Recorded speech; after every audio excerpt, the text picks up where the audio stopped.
everyone, welcome back to the channel and to a brand new speaking test. So here we've got some part 1 questions about restaurants and dining. So let's get started. Do you enjoy dining out at restaurants? I'd say it depends. It's definitely not something I do regularly. I would just prefer eating at home because I find it's a lot more comfortable and just when I go outside of the house, there are other activities I like to do. But of course, if you had a long day outside, then you might just plop down at a restaurant to get something to eat instead of having to wait until you're home all the way. So there can be moments, like let's say if it's something important, like a birthday, anniversary, something like that, then that's definitely a good occasion. But a lot of restaurants are just well, you sit down and eat and that's it. What I really like is a restaurant with a good ambience, and those tend to be pretty rare to find. What are some factors that you consider when choosing a restaurant to dine at? There has to be a good relationship between the price and the quality, of course. Because at the end of the day, it's food, and I'm not a snob. I'm not someone who is gonna think that okay, this is more expensive, so it's better quality. It can be the case, but it's not always the case.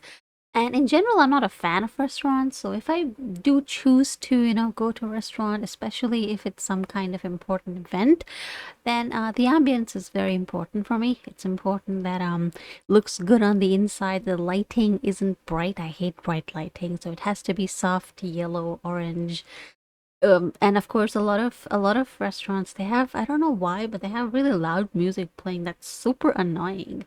And so maybe not silent, because then it's a little bit awkward if it's entirely silent. Maybe just something soft in the background, maybe just instrumental music, definitely not lyrics. So I can be a bit weird when it comes to these kinds of things because I get annoyed very easily with lights and sounds and people talking and stuff like that. So it has to be warm, it has to be, you know, not too loud either, and everybody has to have enough space. Can you describe a memorable dining experience you've had at a restaurant?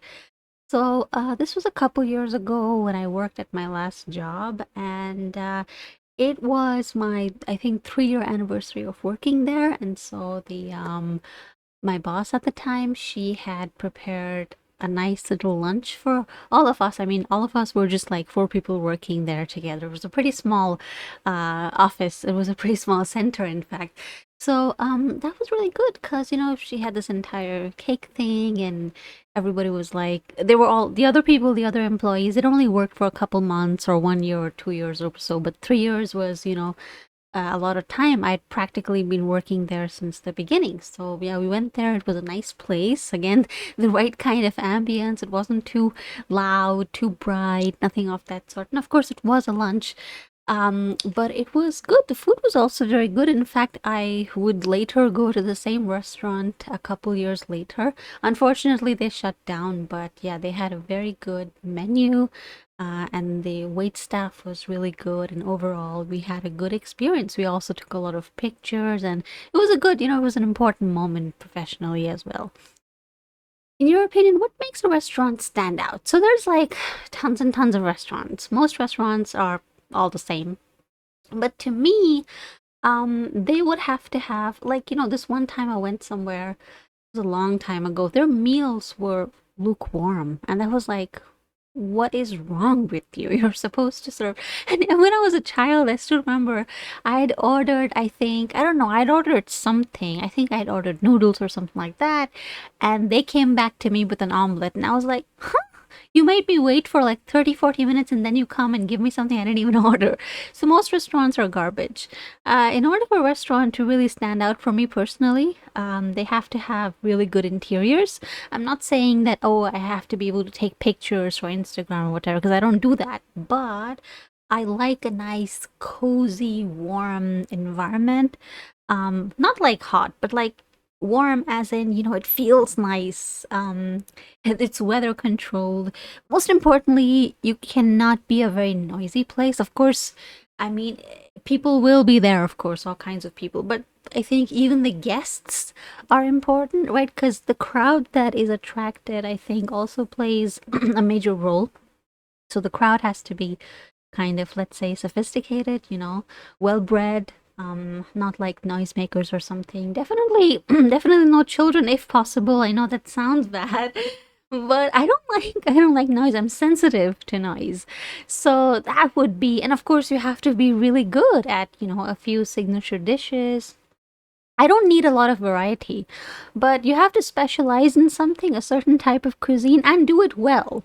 Like for a lot of restaurants, what they do is just they just add tons of spice into everything, and that is something I hate.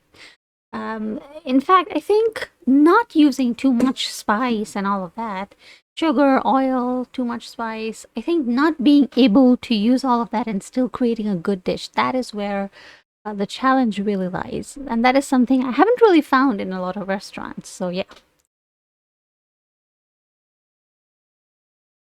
Okay, let's have a look at part two. Okay, describe a crowded place that you've been to. You should say when you went there, where the place is, who did you go there with. There is a typo over here and there's a space problem. So just ignore that. I'll definitely have to let my assistant know about that. But who you went there with, that also works. Who did you go there with also works. So the typo really annoys me. There should be a space between there and with. But anyway, I'm just nitpicking. And explain how you felt about the place. So of course, this is a very nice question because it's easy. I'm sure all of you have been somewhere where it was really crowded. So let's begin. So a couple years ago, I went. So I'd been to this place. It's right like smack dab, downtown. It's this. So it's called the Gateway, and it's of course very popular, like not just in the city, but all over the country. People come here, and the first thing they want to do is they want to go to the Gateway, and they want to take pictures. And there's lots of people who will offer to professionally take your pictures for you because it's this huge old, monument, and it's right by the sea, so it's a really good picture taking spot. And so naturally it's all kinds of tourists. You have local tourists, but you also have international tourists, and so it's a crazy busy place. And I think the worst thing is that though you've got all these people, but you really don't have places to sit, or there's no shade or anything. And it's a tropical area, so it's often very sunny. And the last time I was there, it was like there was all these people, and we couldn't really get close to the actual monument because there was just so many of them. And of course you've got security protocols, so there were quite a lot of cops as well, because of course it's a sensitive area. But we never really managed, like you had to wait in line a long time before you could reach, like get close to the monument for a nice picture. And then of course you had to do it all in a hurry because there's so many people behind you. It'd be rude to take too much time. So ultimately, like I did not enjoy waiting because and especially with because lots of families come there too, right? Because it's a great, um like you bring your kids there, and naturally kids are gonna yell, shout, cry, make noise and all of that, in addition to the adults doing what they do. So I'd gone there with my family, my parents, and I was getting really annoyed. As I said before, I'm very sensitive to light and sound and noise. So we waited though. We waited like for a good 20-25 minutes. But at the end of it, I was just like, I'm done. Like, I really cannot do this anymore. And so we just decided to go, just leave the area. But we took pictures from, a different angle, a bit farther away, but it was still good. And again, I live here, so it really doesn't matter to me. I can go anytime. So maybe I'll go sometime when there's less people, when the tourist season isn't in full spring. But yeah, it was not really it was kind of underwhelming, to be very honest. I expected, oh, it's gonna be like amazing and everything, but it was just like, okay, here's this, giant gate, and that's it. That's pretty much it. It's looking over the sea. I would say I probably enjoyed looking at the sea a lot more than I did looking at the gate. But of course, if you want to look at the sea, you can go to beaches, and that's a lot better for me personally compared to having gone there. But yeah, I struck it off my bucket list. So yeah, I can say I've been there, and I can now say that it really isn't anything spectacular. Okay, let's go on to part three. Why do a lot of people enjoy going to crowded places? Wow, this is a mystery to me because I don't like crowded places. I hate them. Because you can't talk to someone because it's so loud and noisy, and it's not a good ambience. I have to really think, like, why would anybody enjoy doing that? The one thing that I can, maybe they're very extroverted, maybe they enjoy how lively something feels. You know how a lot of people, they don't like places which seem quiet and dead, they get bored, right? But I would like thrive in such an environment. But some people, they want um liveliness, they want a place to feel alive. And generally, if you have a place that's crowded, you're more likely to be able to build contacts, make friends, get to know people. And so, if you're, an extrovert or that type of person, you probably would enjoy, that kind of place because you feel alive. There's all these people having a good time around you. So it, of course, sets the mood. That I think could be a couple of major reasons why. But I would still say that there is, I think, like, I do enjoy, like, if a place you're going to is entirely dead, there's nobody around, that's of course very boring.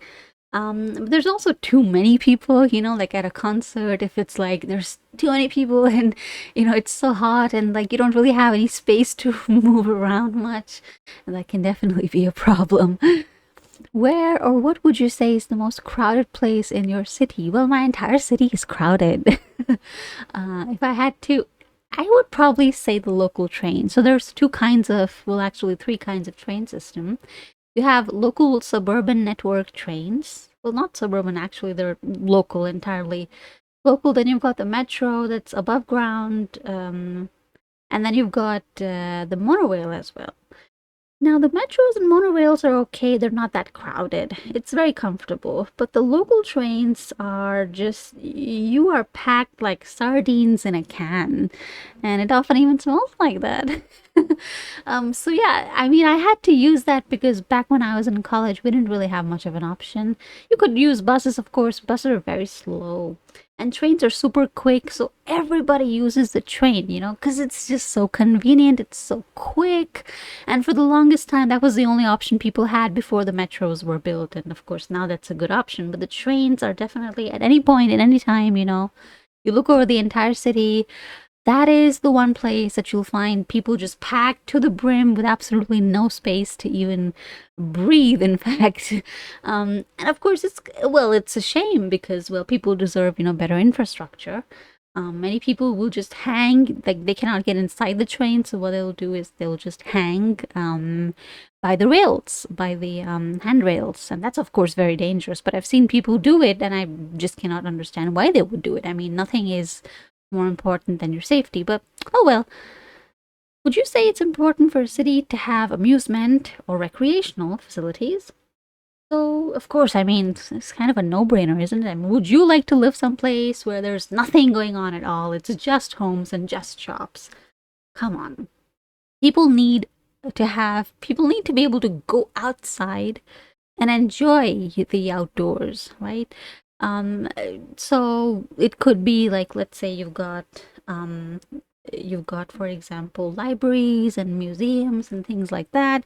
You've also got, depending on where you live, there are many like pop-ups and stuff like that that come up. Like you might have, for example, Christmas markets and stuff like that.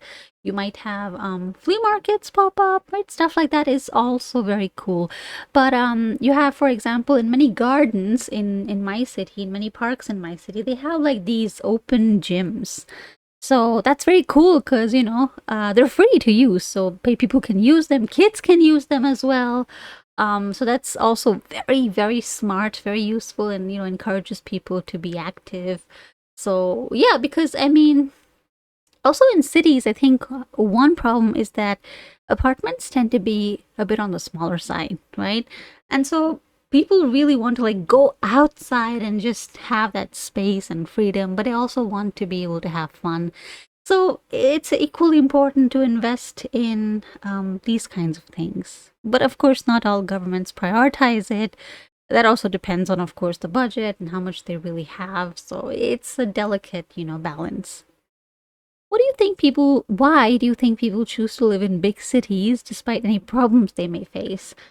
The number one answer to this would be jobs, right? Because now I've lived in this huge megacity all my life, so I really cannot say that I understand what problems other people, who don't live in a city like mine do. Because this is the world that I grew up in, and so I've always known abundance and all the perks that come with living in a big city. But of course, I read online and I try and understand other people's perspectives, and it's usually jobs that people often say that in small towns you don't really have many jobs, or you can find jobs but you'd end up being underemployed. Maybe you have a great education, but then you can't really find appropriate jobs for your education. Then there's also, of course, you get to earn more money in the big city, but there's also just more opportunities. People tend to be more open minded, more liberal. Like, you don't, like in small towns, everyone knows everyone. And so, that might be a bit of a problem. Some people, especially in certain regions of the world, some people might be more conservative. And so people might want to live someplace that's more free, more liberal, and so they might choose to live in a city because, well, in a city everyone's anonymous. You don't even know your neighbor. So, it of course has its pros and cons, but yeah, there's more flexibility, there's more freedom. Nobody's breathing down your neck. You can live life the way you want. That's practically what a city is anywhere around the world, right? Because the idea is that, there's the running joke is that in a city you don't even know who your neighbor is. But in a way, of course, some people might feel like, oh, that's so sad and lonely. But for some people, that's freeing. That's, like, that's great. I love the anonymity. So those can be some major factors, of course. That's usually what pulls people into the city versus, in more suburban or rural areas. All right, so that was our test for today. Leave any comments or feedback you have down below. I'd love to hear from you. And we also have various playlists. We have tons of content, so don't forget to check that out. You can also share this video with your friends or family members who are preparing for the IELTS. Until then, I'll see you in the next video.